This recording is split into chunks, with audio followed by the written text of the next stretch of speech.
When we last left off, we had finished our markup. So now I'm going to return to Photoshop so that I can begin slicing out any necessary assets. And the point of this is we need to take any images or icons, anything that cannot be recreated with HTML and CSS. And this is very simple, and I did this on purpose so we're not focusing too much on Photoshop. The first step is we do want that image. So I can do that by selecting the cursor tool, and I'm going to come up here and choose Auto Select and make sure Layer is selected. Now, when I click on the image, if you refer down to the bottom right-hand corner, you'll see that we select that layer. And if I turn that off, you'll see the image is gone.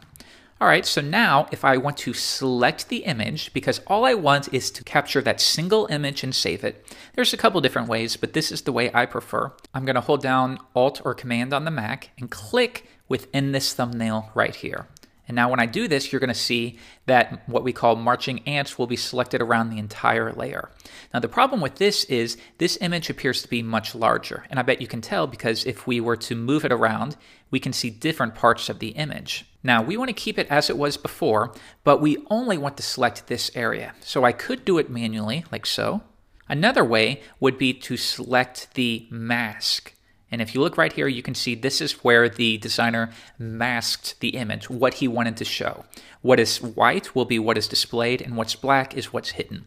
But if I, once again, Alt or Command click, that selects that one area.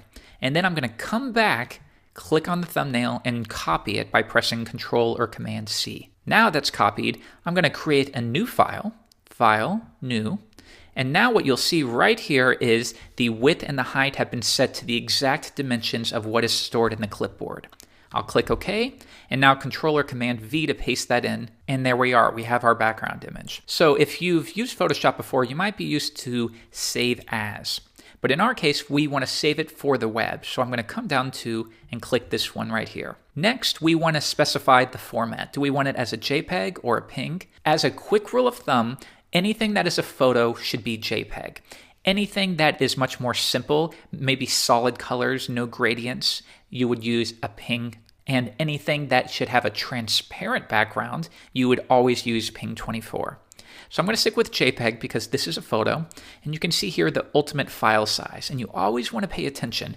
Don't simply raise the quality as much as possible because the file size is going to increase and it's going to take longer for your website to load. So instead, what you want to do is reduce the file size or the quality as much as possible until you see a noticeable decrease in quality. And right now, hopefully you can see this. It's beginning to look a little more pixelated. And of course it is. We're at 12. So a good rule of thumb is to keep it right around 60. That way, it still looks rather nice, and our file size is 49K. A little large, but it should be doable. Next, I'm going to click Save, and now we're going to specify where this should be saved to. It's going to go on our website in the Images folder, and I'm going to call it city-bg, but feel free to call yours whatever you like.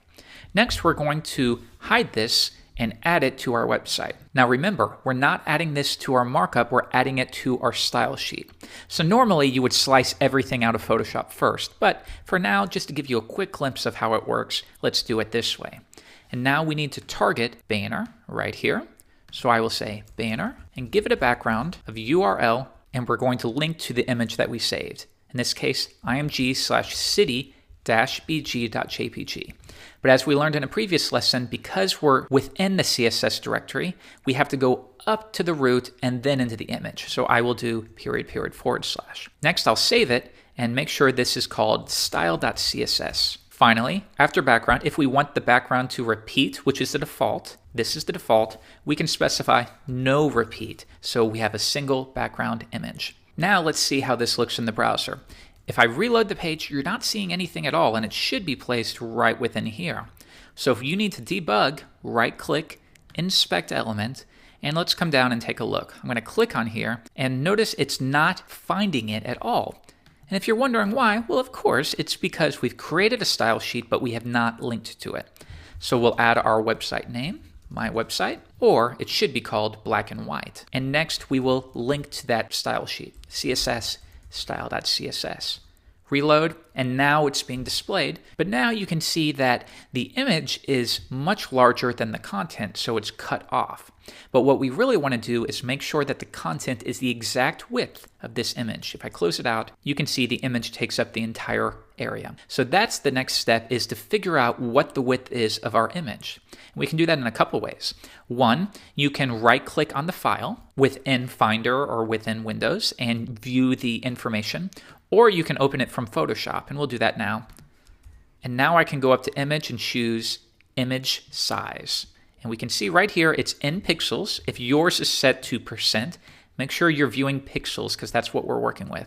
It's 695 by 231. So that's good for the time being. And we're going to set this to width of 695, height of 231 pixels. And now let's reload, and now we have that full area. So good, you've sliced out your first asset. Now, let's see if there's anything else that we need for this. You might be wondering how we're going to get this nice transparent background right here. We can do that all with CSS. We can create these buttons with CSS. Is there anything else we need? Not really. This is a fairly simple website. If we want, and just to learn, we're going to slice out black and white because that could be in a special font, and it's good to see how you would do it if you needed to. So once again, I'm going to select the cursor tool, and I'm going to click on the logo, and right here, we're going to copy it. So once again, I hold Command down, and it creates the marching ants. Next, I copy it by pressing Control or Command C.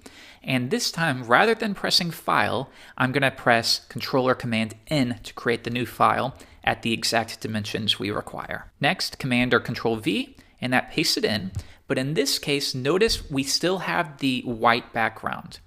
And what we really want is to specify the background with our HTML. And we don't want to see this white background if we want a red background. So we're going to turn off right here. And now you can see the checkered background refers to transparency. Next step is to save this for the web.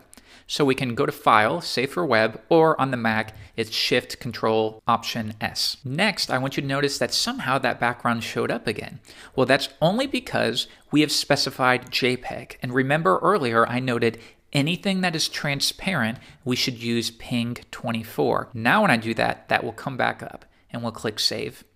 And now I'm going to save it as logo. Good. So now we're going to add that one in as well. And once again, we're going to use image replacement. So I'm not going to add an image here, though you could if you wanted. We're instead going to target it. Header, H1, background is going to be URL, img, logo.png. Let's see how that looks. Reload, and now notice it's repeating over and over, and that's because the default of repeat is in effect here because we have not overridden it. So I'm going to remove that. And now it's being displayed, but again, as we've learned, the regular text is displaying as well. So we need to use text indent, negative, huge number. This is an arbitrarily large number, and that's going to push it off the page. And also to make sure that it is displaying, I am going to get the image size. So once again, I can go to Image, Image Size, or on my computer, I can press Option Command I. And here I'm going to make sure that the dimensions of my H1 is set to this, 174 by 23. Reload, and now you can see it's pushed up a little bit because now we've specified the exact dimensions that we require. And now we're done with Photoshop for this page, and this is why I kept it simple, so we can get back into the HTML and CSS.